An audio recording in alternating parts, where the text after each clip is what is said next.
Hi, I'm Holly. I'm Hannah. And I study English Literature, History and Classical Civilizations. And I study English Literature, History and Politics. And we're here to talk to you about the A-Level English Literature course. So in Year 12, you start off with the prose texts, which are A Thousand Splendid Suns and Wuthering Heights. And this time you compare two texts instead of just analysing one at GCSE. And you dive much deeper into social, political issues that are very similar throughout the text, even though one's written in 20th century and one's written in 19th century. And then you go on to your drama text, which is Streetcar Named Desire. And that is another 20th century text, but this time it's a play. So you study similar issues and themes, but in a very different context because it's for the stage rather than as a novel. And then you have your poetry section, which is Poems of the Decade, which is 21st century poems. So you're studying poems which are written about events such as 9/11. So it's really recent events which have inspired these poems. So it's a very different approach to poetry than we've seen before in GCSE. And then you also have your coursework, which is introduced to you in the summer term, where you will choose two texts to write an essay on, which Hannah will explain later. And you get to study more texts in more depth and figure out which texts you'd like to read and study for your coursework. In Year 13, the course is quite a bit different in that you only study one more play, a selection of poems, and then you focus on the coursework element of your A-level. So the play you study is also from the tragedy genre, just as A Streetcar Named Desire, but it's Othello by Shakespeare. And unlike A Streetcar Named Desire, you also need to know critics' quotes to further your understanding of the text. So you also study from a critical anthology. And in class, you sort of go through this text scene by scene, line by line, so you really understand it before you have to do it in any examined situation. The other texts you study are the metaphysical poems, and this is a selection of poetry where the time period ranges from the late 1500s to the 1600s. And you study these in class, and since you get all of your text in the A-level, all you really need to know is the annotations, the analysis and the context in depth, so you can sort of talk about this in an exam. And the last aspect of the course that you do in Year 13 is the coursework. And this is an essay ranging from 2,500 words to 3,000 words. And it involves choosing two texts of your choice and then writing a comparative essay. And this process starts in Year 12, as we've said, and your English teachers go through a text with you, and then over the holidays you can read around and choose the two texts that you ultimately want to do your essay on.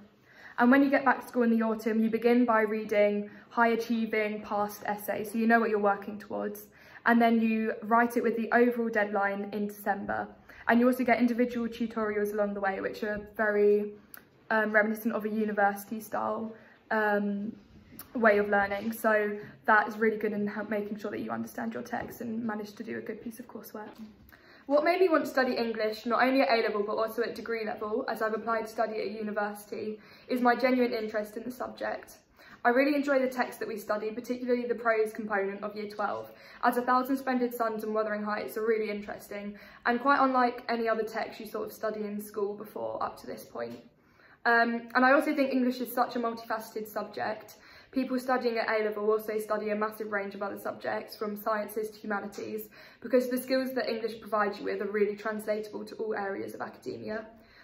Being able to communicate fluidly is something that's valued both in school but also in life as well, and really helps you when you're applying to university. So I chose to study English literature because it is actually my favourite subject, and I also want to study it at university. And I'm fascinated by the empathy that books, especially novels, can bring out from somebody, and being able to attach yourself to a character whose experiences you'd never be able to put yourself in real life, and being able to have that freedom to explore a range of different lifestyles and cultures especially as well, and the freedom to explore different meanings of text with teachers and peers, and really in-depth discussions every lesson. It's something that has always been a favourite thing of mine, especially with the communication skills that you learn from it as well. So I do English, psychology and biology at A-level, and I did English because I really enjoy the subject, and I think it really helps me with my other two subjects because it gives me the skills that I need to write good essays and have good critical skills in achieving the highest grades possible. And I think it just gives me a really good variety of subjects that will help me get into uni. Each year, the English department gets a lot of students into Oxbridge and other high-achieving Russell Group universities. Last year, 5 students got into Cambridge, 1 into Oxford and 1 into St Andrews, and there are plenty who go into other universities or take apprenticeships. English literature opens up endless opportunities and possibilities for your careers, such as people go into paths of law, business, politics and media, and some people even go into engineering, medicine, television and civil service, and there are so many more things that you could do.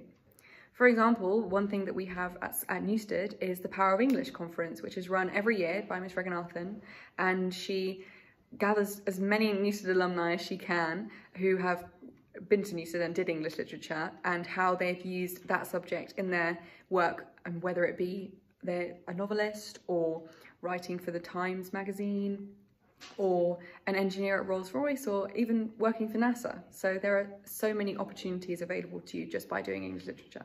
Prior to COVID, the English department put on a wide range of enrichment activities to help students in their studies.